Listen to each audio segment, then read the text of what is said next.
So the Joker movie just came out, and to be honest, I wasn't going to see this movie because I'm not watching that many movies these days, but because of the insane press that it was getting, because of the fact that everybody was afraid of the movie, that everybody was speaking ill, especially in the mainstream media about this movie, I thought, okay, there's something else going on here.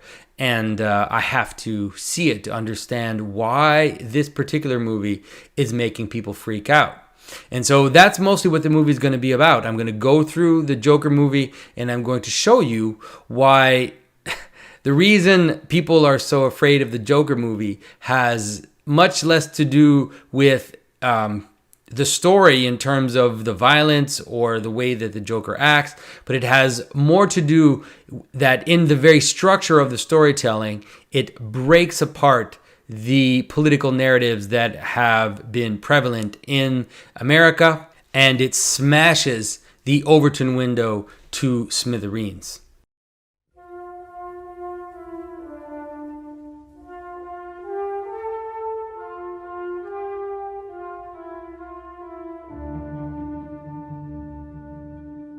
This is Jonathan Pageau.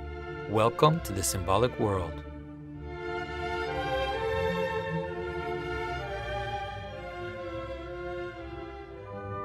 So if you haven't seen this movie, please don't watch this video because it's going to be so full of spoilers you can't believe. I'm not going to spare you at all. I'm going to go through all the elements of the movie and I'm going to show you how the decisions made by the screenwriter and the director are there to break down the prevalent narratives that we find in our culture. And that is why the movie is so dangerous to the mainstream, to the establishment, to all of this. And it has much less to do with the violence, although it is a very violent movie and it is horrifying. But, you know, the movie It just came out 2 weeks ago. And so why is it that a movie about a killer clown that kills children does not bother people? But somehow this movie about a man who becomes crazy and starts to kill people, why is it that this movie is bothersome? And it has to do with the manner in which it breaks down the current narrative. So I'm going to go through the movie and I'm going to, this is not the usual way I do things, but because the movie just came out, no time for editing, no time for fancy splicing in of scenes. I'm just going to go through the elements of the movie and break it down to help you see why it is doing what it is doing. So if you've seen the movie, you will know everything about it. So I will take that for granted as I go ahead and explain things. Now, the first thing to notice, of course, is his name. His name is great. His Arthur Fleck. And in that name, you find two interesting things brought together. One, which is Arthur, of course, King Arthur, and the other is the notion of a fleck. A fleck is something which is thrown away. It is a piece of dust, a piece of debris, which is thrown out, which is kind of flecked off. And so this notion of a fleck and Arthur is very interesting because, of course, as you have watched the movie, just like King Arthur, his origin is ambiguous. King Arthur's origin is extremely ambiguous because he is an illegitimate son of a king. And that is what you're led to believe in the story. It is that the Joker, at first, you're led to believe that he's the illegitimate son of Thomas Wayne. And then you find out that, in fact, no, that is a fiction. It's an insane fiction. And so But the Joker does in the end become this kind of kingly figure, but a kingly figure of the chaos, you could say, a king of chaos, something like that. And so the name Arthur Fleck already is a very well chosen name for what the Joker is and what the Joker becomes. So the movie begins with a garbage strike, and this accumulation of garbage in the city is, of course, just a very literal, you guys are going to catch me because I said the word literal, but a very direct image of how everything is piling up in the city, how the chaos is growing in the city of Gotham. And you see the Joker spinning this sign which says everything must go. And there you go. That's the beginning of the movie. Everything must go. And that's what this movie is about. And because it's going to break down all the narrative structures that we identify in our culture right now. And that is uncomfortable for everybody. And it's uncomfortable even for those who think that they are somehow edgy, somehow that they're the ones who are holding the revolutionary hand. But this movie has nothing to do with that. It's going to break everything apart. And so in a way, the Joker movie is the most punk rock movie that I've seen in a very long time, because it takes on everything and smashes it. So how does it do that? How does it break down the narratives? What it does is that it sets up certain situations. And the situations which it sets up are the situations which you would expect in the current political climate, in the current way that people put facts together or put elements together. And then what it does is it breaks that down. It shatters it as it's setting it up. And so that is what is making people so uncomfortable about this movie. So I'm going to give you some examples which are going to help you understand why this movie feels so dangerous to people. Now, the very first image that I can bring up for you is that there is this character, his clown friend, this bully, and they show him as a bully because he's making fun of the short person, the midget in the movie, and so they show him as this bully. And so this bully, this big, huge white guy, he's got everything you need to make him look like that bully character. He gives Arthur Fleck a gun.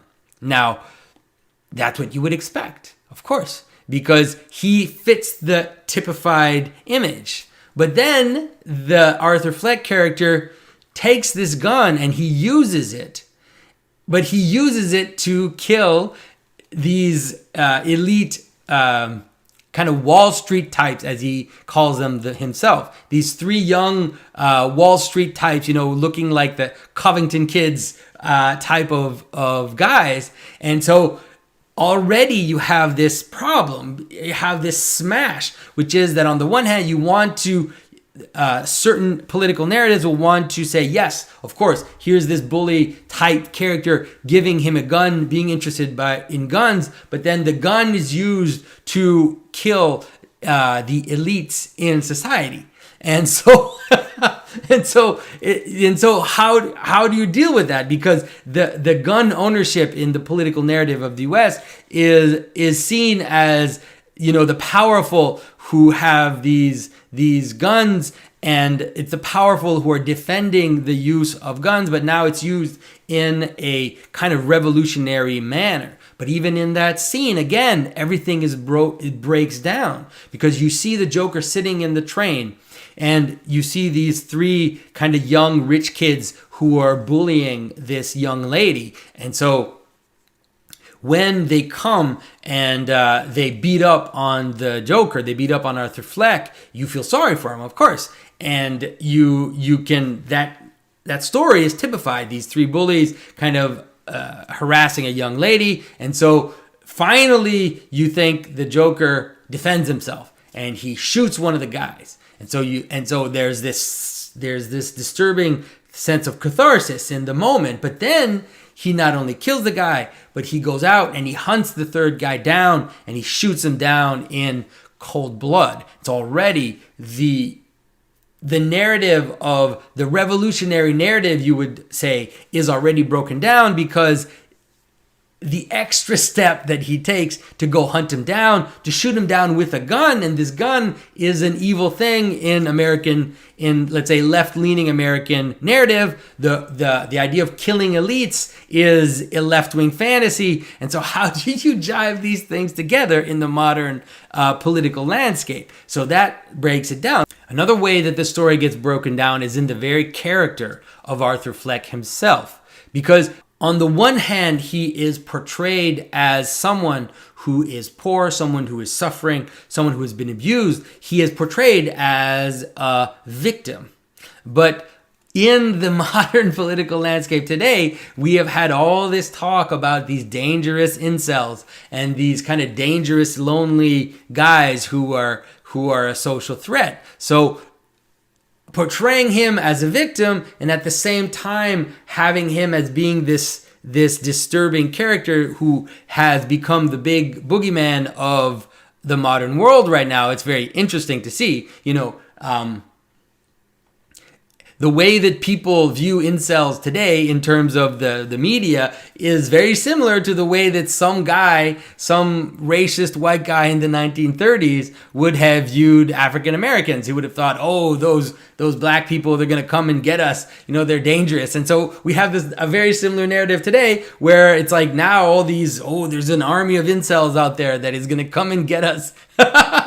And so, not that can't happen, just like violence, any kind of group that is marginalized, that is suffering, that it can happen, that violence will erupt out of that community. But,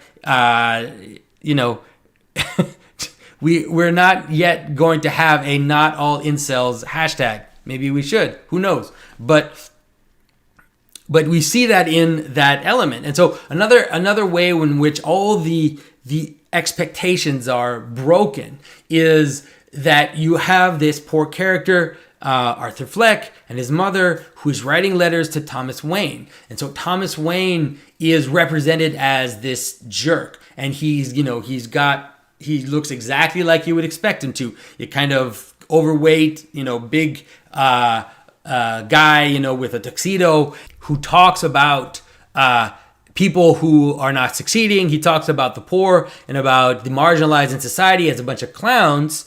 And so you have the story of this lady who would have, in the past, poor lady would have had an affair with Thomas Wayne. So Thomas Wayne would have shut her up, like an abusive man in the Epstein style, would have shut her up, and she couldn't get anything from him. So she was forced to raise this young man alone. And so, it's like we have it. We've got our narrative. This is the narrative. Big, mean, rich man abuses woman, takes advantage of her. She has a child, and now this child is mentally ill, and that's the story. But then the story is broken because turns out that she's delusional, that it isn't the case, that in fact she adopted this child, and Thomas Wayne is not the Joker's father. And so Thomas Wayne remains a jerk.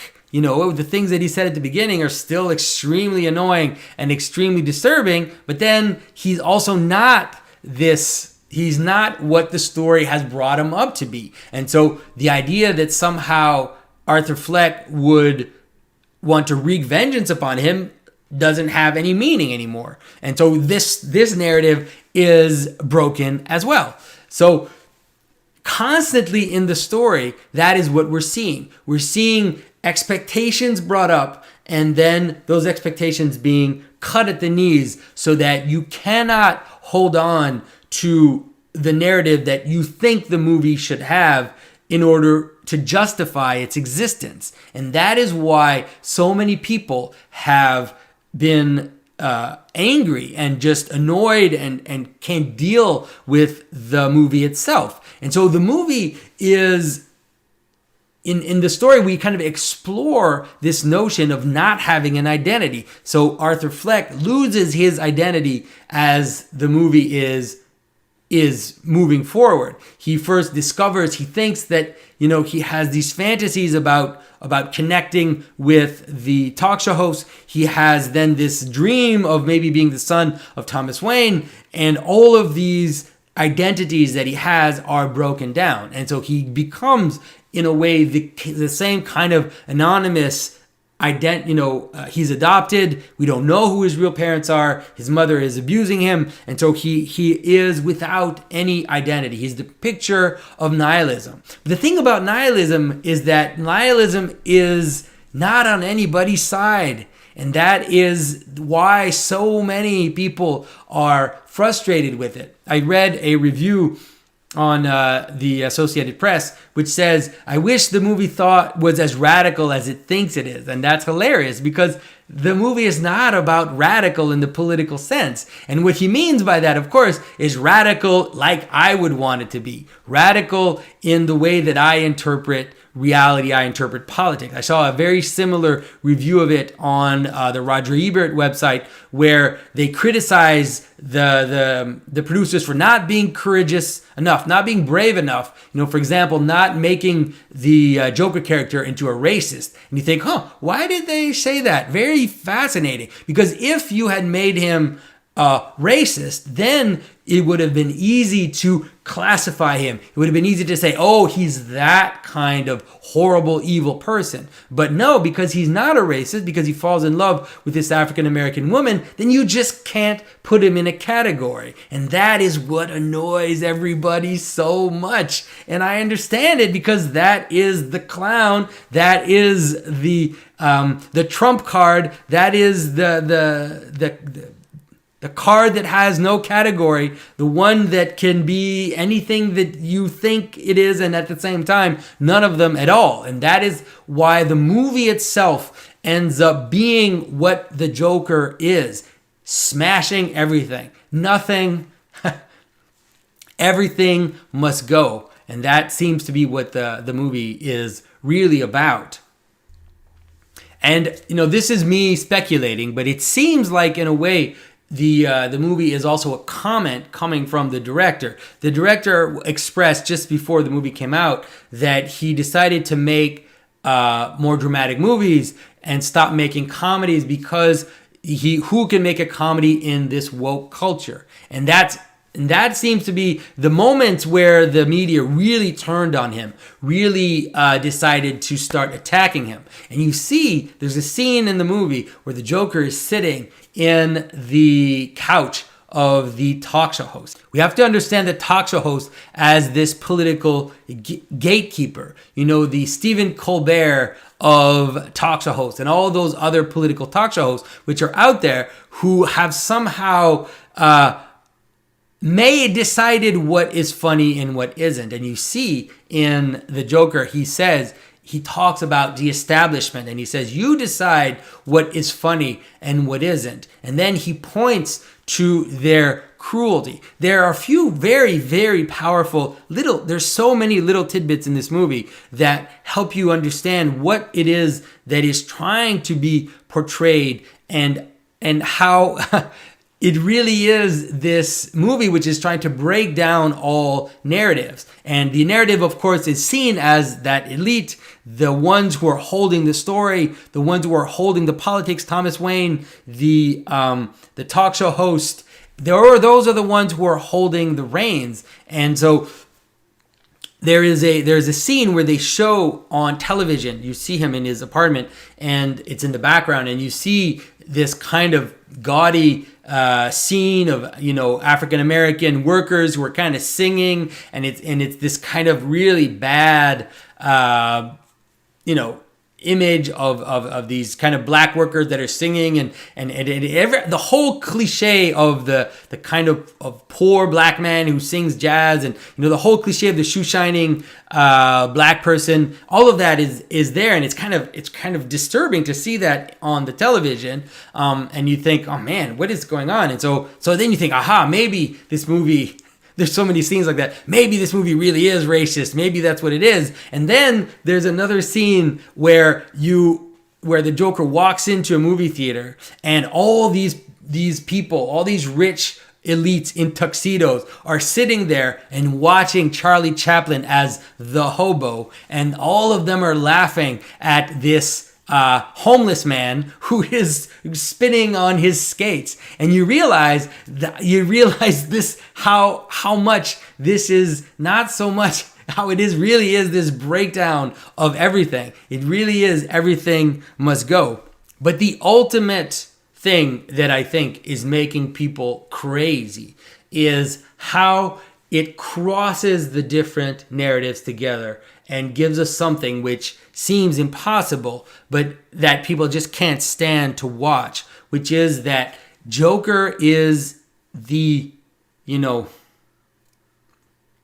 is this bitter incel character. But then he ends up becoming the figurehead for a type of Occupy Wall Street movement where everybody's wearing a mask. It's a clown mask instead of a Guy Fawkes mask. But you can see that it's all related to the same thing. There are little scenes in the movie where, for example, people hold up signs and it says Wayne fascist, and they have resist signs. And so here is the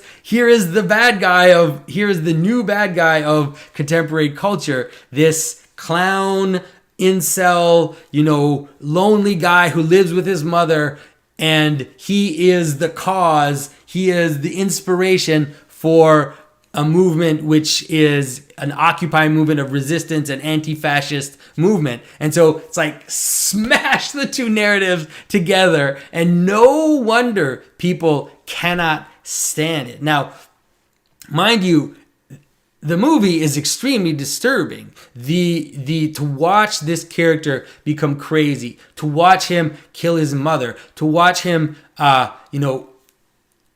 become this brutal character is extremely unsettling. But in terms of the actual violence, it is no less unsettling than any other movie that has that type of story in it. The movie It just came out 2 weeks ago. There are all these horror movies which usually come out in the month of October. We are in the month of October. We know this is the month for horror movies, but somehow this movie is the one that is freaking people out, and that's what it is. It really is. That's what's so unsettling about the movie, is that everything must go. The whole thing is the entire narrative, all the narratives are thrown up in the air, smashed together, and broken down, and very few people can handle that. And I understand why they can't handle it. But what it can help us see, if we're attentive, it can help us understand what kind of narratives we are attached to. What are the stories that we think are the stories which are unfolding before us? What is holy to us?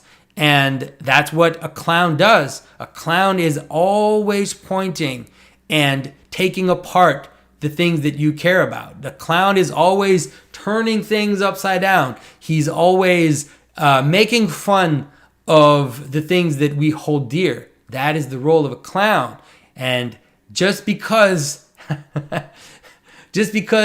some people think that they're right and that their narrative is the only narrative, doesn't mean that there won't be a clown there to poke at it. So that's my review of the Joker, guys. If it is disturbing and it is very violent, so I'm not necessarily recommending that you go see it, but for sure, I think that it's playing a strange role in our culture. And, the Joker in the movie at some point tells his psychologist that the name of his clown act is Carnival. And so it's October, guys. It's Halloween. It's time for Carnival. Everything's going to be thrown up in the air. And this month I will be putting out some videos on Halloween explicitly. I'll be putting out some videos on specific monsters. I'm trying to get all of it together. I put out a Twitter poll to see which monsters you guys want to hear about, and they were almost all very equal. So let's see which ones I'm going to choose. I might try to do all of them, and I'll keep one of the monster videos for the patron-only video. So guys, thanks for your support. I hope you enjoyed this format. It's the first time that I do this kind of immediate interpretation format, and I will see you guys soon.